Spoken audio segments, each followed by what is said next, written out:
Llywelyn hofau'n ôl yn fan hyn.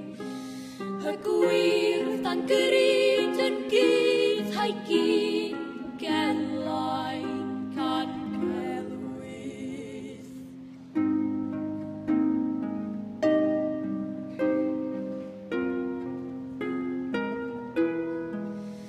Yn ei glwyf yr oes siôn glant o gwelar mewn un eiliad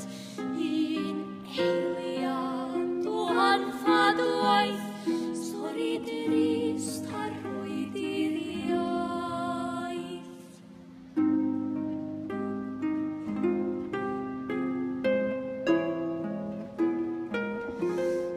Ond siradwyr glas